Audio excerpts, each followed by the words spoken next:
Yehosua atau Kitab Yosua pasal 5. Terjadilah ketika semua raja orang Amori yang tinggal di seberang sungai Yordan yang menghadap ke laut dan semua raja orang Kanaan yang tinggal di tepi laut mendengar bagaimana Yahweh telah mengeringkan air sungai Yordan di hadapan Bani Israel sampai mereka menyeberang, maka hati mereka diluluhkan dan sudah tidak ada lagi semangat di dalam mereka di hadapan Bani Israel. Pada waktu itu Yahweh berfirman kepada Yehosua, "Buatlah bagimu pisau dari batu api dan sunatlah kembali anak-anak lelaki Israel kedua kalinya." Lalu Yehosua membuat baginya pisau-pisau dari batu api dan menyunat Bani Israel pada ujung kulupnya. Inilah sebabnya Yehosua menyunat semua orang yang telah keluar dari Mitsrayim yang laki-laki, semua prajurit telah mati di padang gurun di dalam perjalanan sewaktu mereka keluar dari Mitsrayim.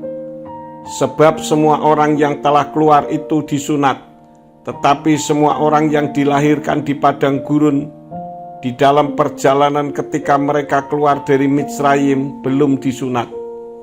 Sebab selama 40 tahun Bani Israel itu telah berjalan di padang gurun, sampai seluruh bangsa itu dimusnahkan, yakni para prajurit yang keluar dari Mitsrayim, yang tidak mendengarkan suara Yahweh, yang Yahweh telah bersumpah kepadanya, tidak akan memperlihatkan kepada mereka negeri yang Yahweh bersumpah kepada leluhur mereka untuk memberikan kepada kita, suatu negeri yang berlimpah dengan susu dan madu.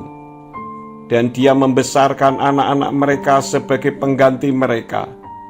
Yehosua menyunat mereka karena mereka belum bersunat, karena mereka belum menyunatkannya di perjalanan. Demikianlah, setelah seluruh bangsa itu selesai disunat, mereka tinggal di tempat mereka di perkemahan sampai mereka pulih. Dan Yahweh berfirman kepada Yehosua, "Hari ini aku telah menghapuskan celaan Mitsrayim atas kamu." Karena itulah dia menyebut nama tempat itu sampai hari ini. Dan Bani Israel berkemah di Gilgal dan menyiapkan Paskah pada hari yang ke-14 pada bulan itu, pada waktu malam di dataran Yeriko. Dan mereka makan gandum masak dari hasil negeri itu pada hari sesudah Paskah, yakni roti tidak beragi dan gandum panggang pada hari yang sama itu. Lalu berhentilah mana itu pada keesokan harinya setelah mereka makan gandum masak dari hasil negeri itu.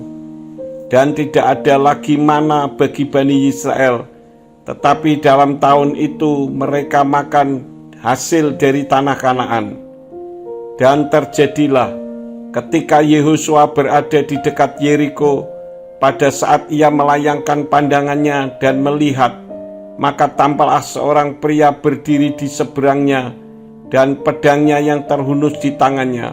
Lalu Yehosua pergi kepada dia dan bertanya kepadanya, "Apakah engkau berpihak pada kami atau pada lawan-lawan kami?" Dan dia menjawab, "Bukan, karena sekarang aku datang sebagai panglima bala tentara Yahweh."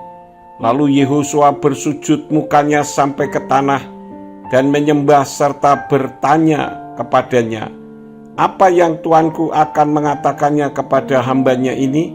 Maka panglima bala tentara Yahweh itu berkata kepada Yehosua, "Tanggalkanlah kasutmu dari kakimu, karena tempat yang di atasnya engkau berdiri itu kudus."